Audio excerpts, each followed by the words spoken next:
Good morning বন্ধুরা, আমি রিয়া। আমার এই ছোট্ট ডেলি মিনি ব্লগে তোমাদের সকলকে জানাই স্বাগত। কালকে রাতে শুয়েছি, তার 1 ঘন্টা বাদে 11টার দিকে দেখছি বৃষ্টির ফোঁটা পড়ছে। সকালবেলা উঠে ভেবেছি অনেকটা কাদা হয়ে যাবে উঠান, ভালোই বৃষ্টি নেমেছিল এরকম মনে হচ্ছিল। ঘর থেকে বাইরে আর বেরোয়নি, কিন্তু এখন সকালে উঠে দেখি তেমন বৃষ্টি হয়নি, উঠানই ভেজেনি।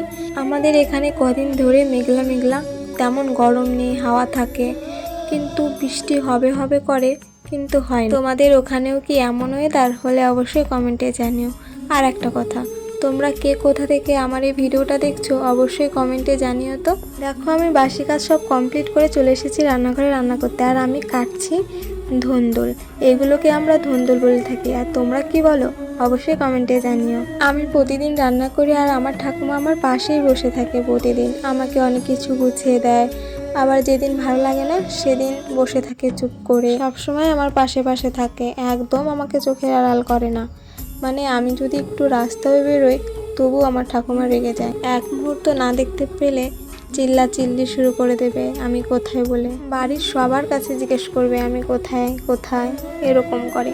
তার জন্য মাঝে মধ্যে আমার কাছে অনেক বকাও খায়। আবার মাঝে মাঝে ভাবি ঠাকুমা আছে বলে আমার খোঁজ নেয়, আমি কোথায় গেছি, খেয়েছি কিনা, সব কিছু জিজ্ঞেস করে। যেদিন ঠাকুমাও ফুরিয়ে যাবে সেদিন তো কেউ এই কথাগুলো জিজ্ঞেস করবে না। বাদ দাও সব কথা। দেখো, আমি রান্না বান্না সেরে কলে চলে এসেছি বাসন ধোয়ার জন্য।